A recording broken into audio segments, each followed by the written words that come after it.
Yesus, dengar. Saya katakan Yesus punya bulu jembit, betul Yesus punya bulu jembit. Dia seorang manusia dilahirkan oleh bundanya yang bernama Maria. Kau baca Lukas 1 nomor 26 sampai seterusnya. Adakah di sana dikatakan Tuhan? Terus ketika saya mengatakan saya tidak mau lagi menyembah nonot, saya tidak mau lagi menyembah nonot yang ada bulu jembitnya, betul. Karena apa? Kalau ada orang nonotnya, setahu saya dua biji jakar, satu pidong, itu adalah kepunyaan dari kemaluan laki-laki.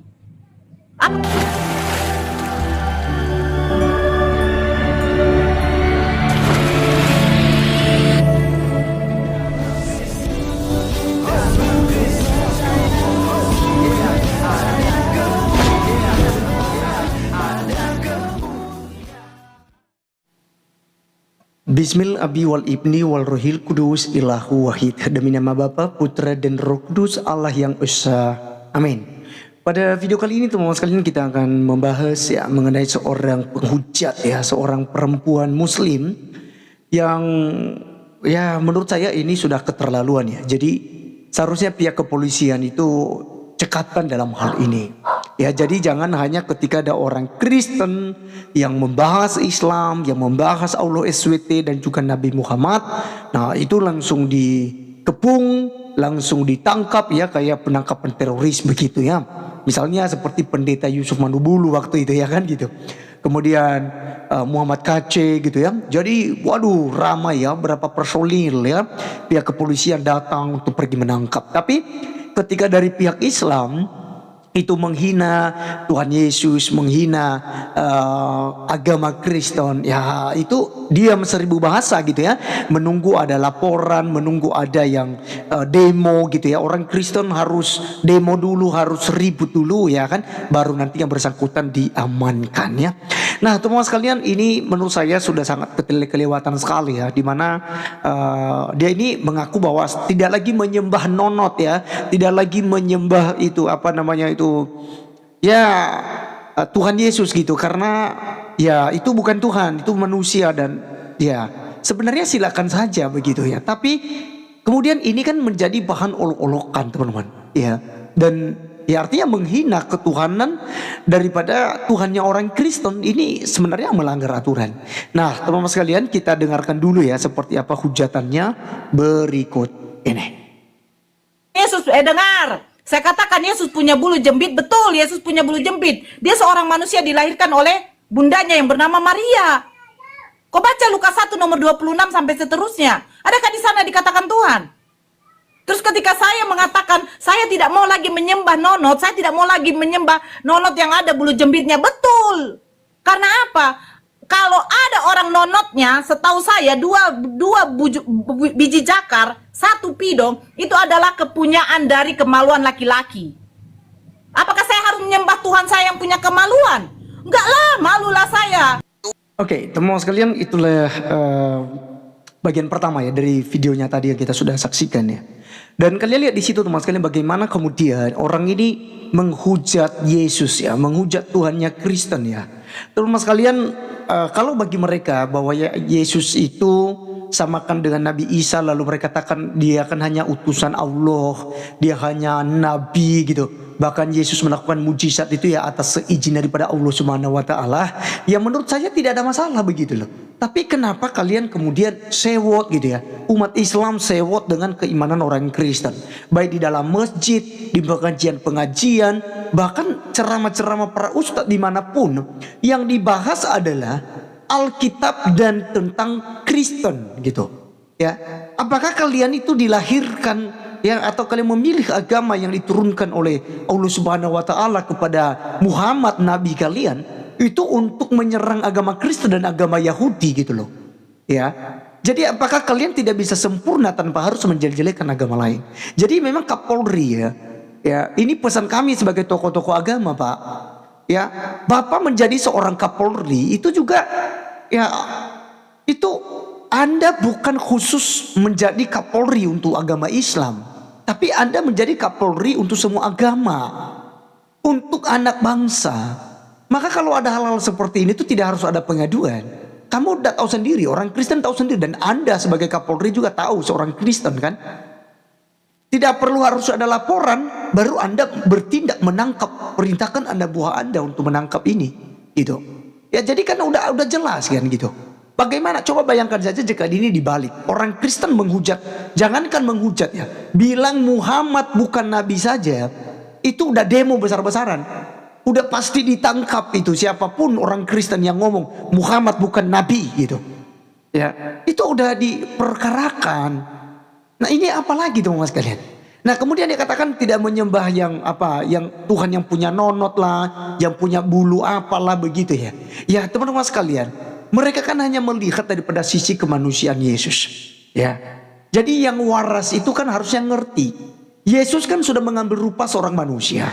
Di dalam Filipi pasal 2 ayat 6 sampai 9, ia telah mengosongkan dirinya dan mengambil rupa seorang manusia dan taat sampai mati di kayu salib. Jadi dalam keadaan sebagai manusia, dia lapar, dia haus, dia capek, dia istirahat, ya kan?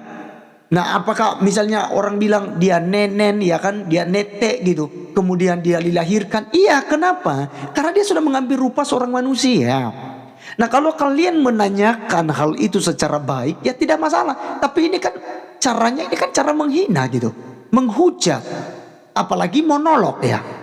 Jadi teman-teman sekalian, kalau dia tadi suruh juga ya, entah siapa ya dalam live-nya itu, dia katakan, coba kalian baca dalam Lukas pasal 1 ya, ayat 1 hingga sampai ayat yang ke-80. Apakah ada di situ disebut sebagai Tuhan? Nah, kalau Anda membaca Lukas, sebenarnya Anda bisa menemukan ya bagaimana kemudian Yesus Kristus ini mengambil rupa seorang manusia. Contoh kita misalnya baca teman-teman sekalian ya, di dalam Lukas pasal 1 ayat 30 sampai 33 ya. Atau sampai 35 lah ya. Kita baca teman-teman sekalian. Firman Tuhan bilang begini. Kata malaikat itu kepadanya, jangan takut hai Maria, sebab engkau beroleh kasih karunia di hadapan Allah.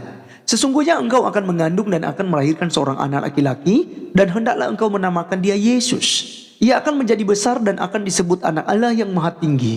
Dan Tuhan Allah ya akan mengaruniakan kepadanya takhta Daud bapa leluhurnya. Dan ia akan menjadi raja atas kaum keturunan Yakub sampai selama-lamanya. Dan kerajaannya tidak akan berkesudahan. Jadi anak yang akan dilahirkan yang diberikan nama Yesus, kerajaannya tidak berkesudahan. Nah, kerajaan yang tidak berkesudahan ini siapa? Yaitu kerajaan Allah. Iya kan? Dan dari sini kita sudah melihat bahwa Yesus Kristus ini bukan manusia biasa. Ya, dia hanya mengambil rupa seorang manusia, mengosongkan dirinya, tidak menganggap suatu hak milik ya, kesetaraannya dengan Allah Bapa. Tetapi dia telah diutus oleh Allah Bapa ke dunia untuk mengambil rupa seorang manusia dalam hal apa? Untuk menjadi kurban yang sempurna untuk penghapusan dosa daripada umat manusia. Jadi di sini jelas ya dikatakan bahwa dia ini adalah Allah dan kerajaannya tidak berkesudahan. Ayat 34. Kata Maria kepada malaikat itu, bagaimana hal itu mungkin terjadi? Karena aku belum bersuami. Jawab malaikat itu kepadanya, Roh Kudus akan turun atasmu dan kuasa Allah yang maha tinggi akan menaungi engkau. Sebab itu anak yang akan kau lahirkan itu akan disebut kudus, anak Allah.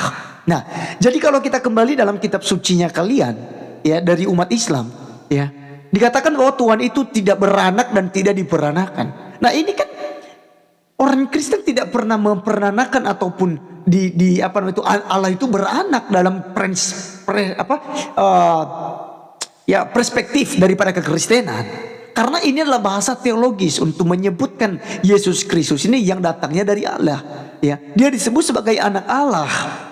Ya, secara teologis bukan biologis. Ya, saya kasih contoh Anda. Misalnya Anda melihat anak tangga. Apakah kemudian tangga diperanakan? Apakah kemudian tangga punya suami istri ya dan lalu melahirkan anak tangga? Ya, anak Medan, ya kan? Atau anak Jawa gitu. Apakah kemudian Jawa diperanakan dan beranak? Kan tidak. Ini bahasa teologis dalam agama Kristen. Nah, disebut sebagai anak manusia. Ya jelas ya kan? Karena dia dilahirkan oleh manusia. Dia mengambil rupa seorang manusia sehingga disebut sebagai anak manusia. Ya, tapi ingat bahwa dia adalah ilahi. Ada natur keilahiannya yang setara dengan Allah Bapa. Bahkan Yesus Kristus ini menciptakan langit dan bumi. Ya, dia ya tanpa Yesus tidak ada suatu pun yang telah jadi dari segala yang telah dijadikan. Yohanes 1 ayat 3. Jadi Yesus menciptakan bersama-sama dengan Allah Bapa dan Roh Kudus, menciptakan, ya. Misalnya kita lihat dalam Kejadian pasal 1 ayat 1 sampai 3. Iya kan? Di situ ada Allah, ada Roh Allah melayang-layang, ya. Kemudian ada berfirmanlah Allah, jadilah terang, maka terang itu jadi. Jadi di sini, ya, Allah Tritunggal itu sudah berkarya. Demikian juga dalam penebusan, Allah juga berkarya dalam Allah Tritunggal itu.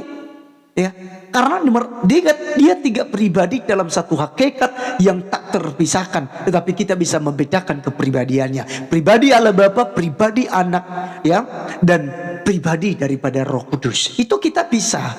Tapi kita tidak bisa memisahkan keilahiannya, karena itu satu. Makanya dikatakan Tritunggal, tiga pribadi dalam satu hakikat. Ya, jadi teman-teman sekalian, kalau dikatakan apakah di situ disebut dengan Tuhan? Baca pasal 2. Jelas dikatakan kok Lukas pasal 2 ayat 11 ya teman-teman ya. Nih, Lukas pasal 2 ayat yang ke-11. Ya, jelas dikatakan tentang Tuhan kok di situ. Hari ini telah lahir bagimu ya. Hari ini telah lahir bagimu juru selamat, yaitu Kristus Tuhan di kota Daud. Jelas, Yesus Kristus, ya, lahir di kota Daud. Dia adalah Tuhan, ya, dan juru selamat. Nah, jadi teman-teman sekalian, sekali lagi penghinaan-penghinaan seperti ini itu seharusnya pihak kepolisian jangan tutup mata, jangan tutup telinga. Itu harus diproses, Pak. Jangan hukum itu tajam kepada minoritas, tetapi tumpul kepada mereka yang mayoritas. Jadi kami berharap ya bahwa pihak aparat itu ya sama-sama menegakkan keadilan, karena kalian itu adalah wakil Allah loh, untuk ya menghajar dan menegur, mendidik ya orang-orang yang memang sudah kelewatan dalam penghujatan. Ya kecuali sih tidak ada undang-undang penistaan agama itu, dan kecuali kalau selama ini kekristenan tidak dijerat dengan undang-undang itu, hanya karena membahas Muhammad dan membahas Aulo SWT. Itu ya. Nah, jadi teman-teman sekalian, sekali lagi bahwa hujatan-hujatan seperti ini jangan lupa ya, doakan begitu ya. Karena kita tidak dituntut untuk membalas kejahatan dan kejahatan, tetapi kita harus mengalahkan kejahatan dengan kebaikan. Tetapi karena kita berada di negara hukum, maka kita serahkan kepada negara hukum, kita serahkan kepada aparat pemerintah dan aparat kepolisian yang tentu saja punya andil ya dalam mengadili, bahkan juga untuk menghukum orang-orang yang melanggar aturan negara. Baik teman-teman sekalian, sekian video kali ini, sampai ketemu di video berikutnya. Tuhan Yesus memberkati kita. Salam.